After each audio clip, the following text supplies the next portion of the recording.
বল। হ্যাঁ বলছি সখী, বলছি। আমি কি স্বপ্ন দেখেছি গো, সখী আমি কি স্বপ্ন দেখেছি,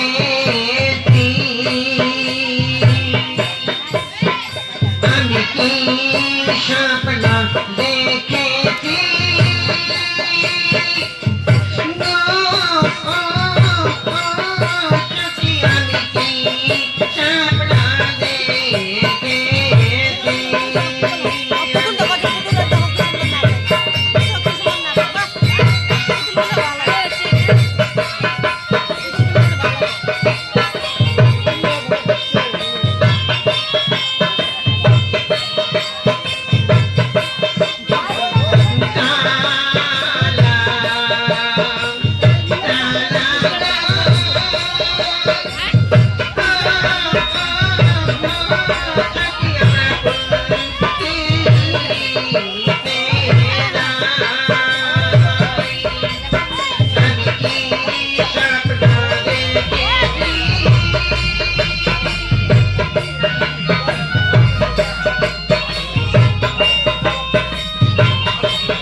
বাবা তুমি?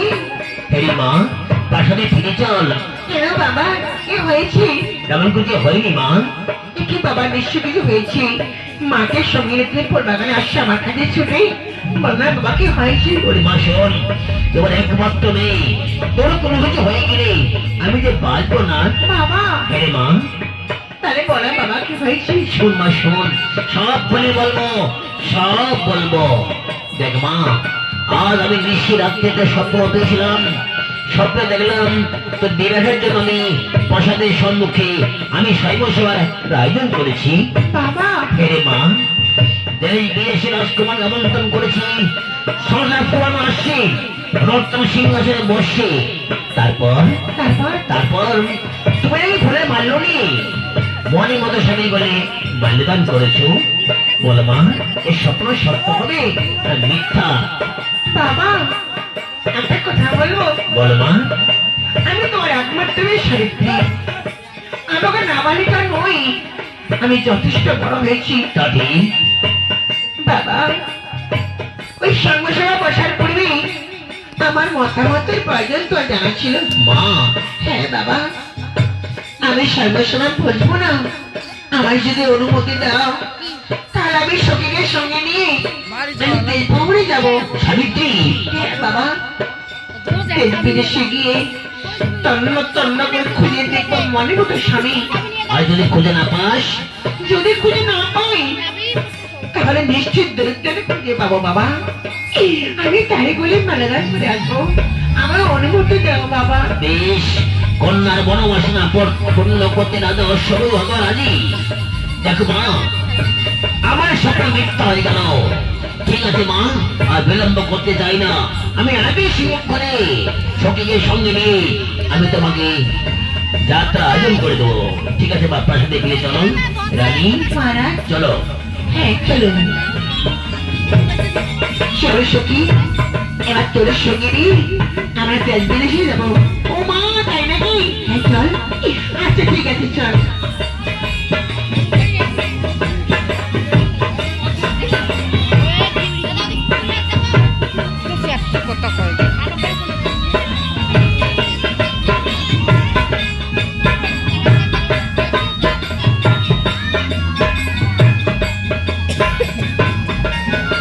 এখন দীর্ঘ কর্ণাকে রাজ্য হারিয়েছে থেকে জঙ্গলের তোরে ভাঙা পড়ে মাঝে অন্ধ পেতে রাজ্যের অহংকারটা আহ্লান করে লাগে আমি আছি তপবন মাঝে এই মো সত্য পরিচয়। ভাগ্যবান তুমি। আমি আসি তা বড় মাঝি সতীর ভাগ্য করতে না, তাই সপ্তশীল সাক্ষ্য করি দেবতা মন্ডলী মুজুর খেত সিদ্ধি আর আগে হাতে সাক্ষী তুমি আমার স্বামী। সাবিত্রী, না প্রভু, আমার ফিরে দিবেন না। অসম্ভবতা হতে পারে না। কেন হতে পারে না প্রভু? সাবিত্রী দেখো, তুলসীকন্যা থাকো অট্টালিকার বাড়ি, আর আমি আমি কি গরিব ঘরের সন্তান, তুমি জঙ্গলের তরে। না সাবিত্রী না, এই বিবাহ হতে পারে না। আমায় ফিরে দেবেন না প্রভু। আমি চাই না রাজপ্রাসাদ, চাই না অট্টালিকা, কুড়ে ঘর, আমার রাজপ্রাসাদ। সাবিত্রী, হ্যাঁ প্রভু, আজ আমি মনের মতো স্থানে খুঁজে পেয়েছি, তারে বলে মানদার করেছি। আমার ফিরে দেবেন না প্রভু। বেশ, তাই তো হয়েছিল সাবিত্রী। তবে যাও, সখীকে সঙ্গে নিয়ে রাজ্যে ফিরে যাও। বাসাতে ফিরে গিয়ে পিতা মাতাকে বলো যুবশ্রীর পুত্র সত্যবাদে বলে আমি মানদান করেছি। তাই হবে প্রভু। প্রণাম প্রভু, প্রণাম। যাও সাবিত্রী, সখীকে নিয়ে তুমি প্রাসাদে ফিরে যাও। চলো সখী, এবার ফিরে যাই। ঠিক আছে, মনের মতো স্থানে পেয়ে গেছিস তো? চল। হ্যাঁ ঠিক আছে, চল। জানি নাকি ভাগ্যে লেখা আছে মোর অগবিটা তো আগে সাবিত বালি লেখা না। অন্ধ পিতায় যাতে অহংকারটা হরণ করবে লাগে আসলাম ধর্মর মাঝে। এখানে এসে রাজা অশ্বপতির একমাত্র মেয়ে আমার বলে মালদান করে গেল। শয়তান সেনাপতি কল্যাণ সিং তাকে হত্যা করলাম আমি। হে ঈশ্বর, কি ছিল আমার ভাগ্যে লেখা। হ্যাঁ, আর দেরি নয়। ওই তো, ওই দেখা যায় শুকনো গাছ, ওই গাছটি কেটে ঘরে ফিরে যাই।